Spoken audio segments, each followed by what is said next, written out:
Good morning. Now we are your with English. और हम लोग बहुत पेरेंट्स की कंप्लेंट आ रही है कि हम लोग इंग्लिश में ज़्यादा बोल रहे हैं और उन लोगों को समझ नहीं आ रहा है। बट हम लोग एक्सप्लेनेशन इंग्लिश में दे रहे हैं और रीड कर रहे हैं। लेसन लेसन को हम रीडिंग कर रहे हैं ताकि बच्चों को इंग्लिश का प्रोनाउंसिएशन समझ में आए। So please cooperate with us. आप समझिए हम क्या करना चाहते हैं। एंड ये जो हम वेलकम गुड मॉर्निंग ये सब बोलते हैं तो ये बच्चे भी सीखते हैं। Okay, now the topic for standard third is go and come. ठीक है, this is English and see, I will read and then I will explain you. So once there was a little boy who lived in a pretty little cottage. There was a lovely garden around the cottage. Different kinds of plant grew in the garden, and so there was a lot of work to do there. The plant has to be watered every day. They had to be given manure from time to time. They had to be cut and pruned at the right time. The garden needed weeding and cleaning. Everybody in the little boy's family helped to take care of the garden. See here, this story is about one little boy who lived in a pretty little cottage. मतलब एक छोटा बच्चा है जो एक छोटे से cottage में रहता है जिसके बाहर गार्डन है। लवली गार्डन, बहुत सारे वहाँ पे प्लांट्स है, बहुत सारे टाइप्स ऑफ रोजेज है, फ्लावर्स है और बहुत सारे वहाँ पे different different you can say plants grew in the garden. So there was a lot of work. वहाँ पर क्या होता है, बहुत सारा, जब गार्डन है तो वहाँ पे काम भी होता है बहुत सारा। लाइक डेड लीव्स होती है उसको निकालना होता है। फिर वहाँ उसको डेली पानी देना पड़ेगा गार्डन को, और मेन्योर देना पड़ेगा ताकि अच्छे से अच्छा उसमें रोजेज है, जो भी प्लांट्स है वो अच्छा ग्रीव हो। मेन्योर मीन्स खाद। खाद से, खाद क्या करता है, झाड़ को, प्लांट को हेल्दी बनाता है, उसकी सॉइल को हेल्दी बनाता है और उसको ईजिली ग्रो करने में हेल्प करता है। Okay, they had to be cut and pruned at the right time. सही टाइम पर उसको काटना और उसको जो भी उसमें से जो खराब सामान है उसको निकालना। ओके, वो सही टाइम पर होना चाहिए वरना उसकी ग्रोथ में डिस्टरबेंस आ जाता है। और फिर छोटे छोटे इंसेक्ट्स होते हैं जो फिर ख़राब भी कर सकते हैं प्लांट की ग्रोथ को, उसको वो भी डेली चेक करना, इंसेक्टिसाइड्स वहाँ पे मारना। ओके, कोई भी गार्डन को यू कैन से, मतलब आप बोल सकते हो कि उसको ग्रो करने में, गार्डन को मेंटेन करने में उसको बहुत सारी मेहनत लगती है। नीडिंग, वीडिंग, क्लीनिंग सब चीज़ हो जाता है। ओके, और बॉय की पूरी फैमिली मिलकर गार्डन का ध्यान रखते थे।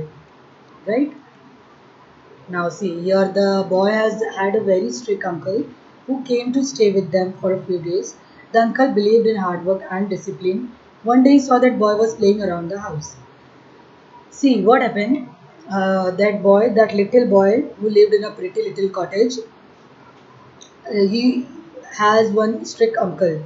हमारे भी कुछ रिलेटिव्स होते हैं जो बहुत स्ट्रिक्ट होते हैं काम को लेकर, और जब वो आपके घर पे आते हैं, अरे आपने घर को ऐसा रखा है, आपने वैसा रखा है, आप क्लीन करो, आप ऐसे करो, आप ऐसे करो। बहुत लोग क्या करते हैं, ऐसे एडवाइस करते हैं, ऐसा होता है।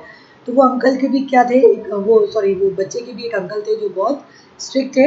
That little boy had a very strict uncle and he believed in hard work and discipline. उसको डिसिप्लिन बहुत, टाइम टू टाइम ये काम होना चाहिए, टाइम टू टाइम वो काम होना चाहिए। Now what he saw that little boy was playing, वो क्या कर रहा है, वो गेम खेलने में या जो भी वो घर में खेल रहा है वो उसमें बिजी है। तो he said, little boy, you would be far better at work. Your garden needs feeding sadly. Go now and weed it like a good child. He ordered. That uncle ordered. उसने strictly उसको order किया कि little boy, it's better you work.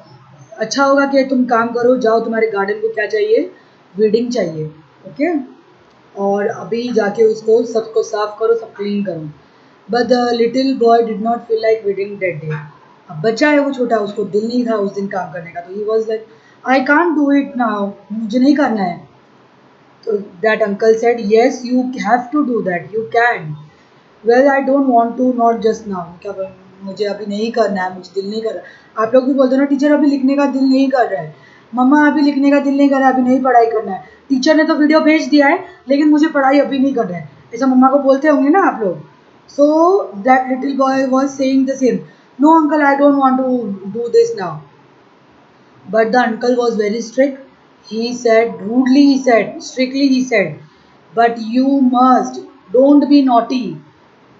Go and at once do your work. This is an order. अब वो क्या बोलते हैं, जल्दी उठो चलो अभी ये तुम्हारा ऑर्डर है, अभी के अभी जाके आपको करना है, और नॉटी मत बनो, गंदे मत बनो, नॉटी मत बनो, मस्तीखोर आपको नहीं बनना है। The uncle was saying like this. Now the uncle was himself a hard working man. He went away to carry on with his own work in another room. But the little boy sat still. अब क्या हो गया, वो uncle खुद क्या था, बहुत hard working थे, सो वो दूसरी जगह पर गए, दूसरे रूम में जाके अपना काम करने लगे, और वो बच्चा बैठ गया। This is very unfair, I don't want to do. बच्चे का ऐसा एक्सप्रेशन था। He felt his uncle was very unfair, his chin began to wobble. उसको रोना आ रहा था, कभी कभी रोना आता है और हम उसको कंट्रोल करते तो कैसे होता है, थ्रोट में फीलिंग आती है ना कि बहुत बहुत बड़ा हमने खाना लिया है और उसको अंदर ऐसे कर रहे हैं, अंदर ले रहे हैं, ऐसा फीलिंग आती है ना जब हम रोना चाहते हैं और रो नहीं पाते। इतना सारा काम है, इतना स्ट्रिक्टली अंकल ने दे दिया है, मूड नहीं है बच्चे का। फिर just then that mother's boy enter the room. जब भी क्या हो गया, मम्मी आ गई उसकी, और उसकी मम्मी ने वो बच्चे को देखा ऐसे कि he is about to cry, तो वो पूछने लगे क्या हुआ बेटा, व्हाट हैपेंड, क्यों इतने सैड दिख रहे हो आप। See here the word is unhappy, that means sad. Okay, the opposite of happy is unhappy also and sad also. So he told that uncle told me to visit the garden. तो mama क्या बोले उसके, अब uncle ने बोला है ना, बड़े ने किसी ने बोला है, तो मम्मा को वो करवाना भी था, उसको मना भी नहीं कर सकते। तो ही सेड ओ, ऐसा बोला अंकल ने आपको, ठीक है चलो बहुत मज़ा आएगा, हम दोनों मिलकर करेंगे। तो उसकी मम्मा ने क्या किया, जो काम उसको बोरिंग लग रहा था उसको थोड़ा इंटरेस्टिंग बनाया, और बोला है क्या बोला, what she said, I love to weed and it is such a fine day. अरे आज का दिन देखो गार्डन में काम करने के लिए बहुत अच्छा है, वो बच्चे को बोल रहे हैं, चलो हम दोनों मिलेंगे और हम दोनों करेंगे। तो why, yes yes boy said, come let's do it now. फिर वो मम्मा लेके गई और वो लोग दोनों, so the boy got up readily and went outside with his mother. The two of them did the garden beautifully and had a very good time together, working and chatting and laughing. उसकी मम्मा ने क्या किया, बच्चे को नहीं करना था लेकिन उस चीज़ को इंटरेस्टिंग बना दिया, और वो खुद करने लगे और उससे थोड़ा बहुत थोड़ा उसका हेल्प ले लिया, और इस तरीके से दोनों ने बहुत अच्छा टाइम साथ में स्पेंड भी किया और काम भी हो गया गार्डन का। Now here is the next exercise. This is the meanings: cottage, manure, pruned, welled up. Okay. See, cottage means a small simple house. Manure means material mixed with soil to help plants grow. Pruned means remove dead and unwanted parts of the plant to help them grow. Welled up means filled with water. Water means tear. आँख पूरी भर जाती है जब ये आंसू से, tears से। We are having problem in speaking in English, sorry, in Hindi. Here, now this is question and answers. The first question is, was it wrong to tell the boy to weed the garden?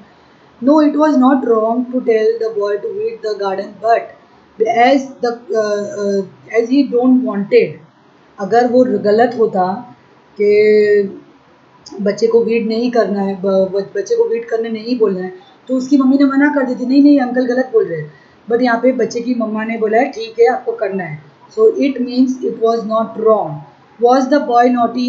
No, boy was not naughty. Did the boy's mother want him to work? No, the boy's mother did not wanted to him to work. See here d will, did का d will come small, small letter में लिखना है। Okay, उसने force नहीं किया अपने बच्चे को काम करने के लिए, उसने क्या किया, rather she helped him doing that. Now here is the exercise, opposites. go, come, laughing, crying, happy, unhappy, love, hate, naughty, obedient. Happy का sad भी आता है, but in this lesson the word unhappy is used, so we are using unhappy. These are the dictation word: discipline, naughty, readily, different, believed, welled up, to chatting, vedate, lamp, wobble. This you have to write the exercise in your English notebook. English notebook में आपको पूरा exercise लिखना है, dictations भी लिखना है.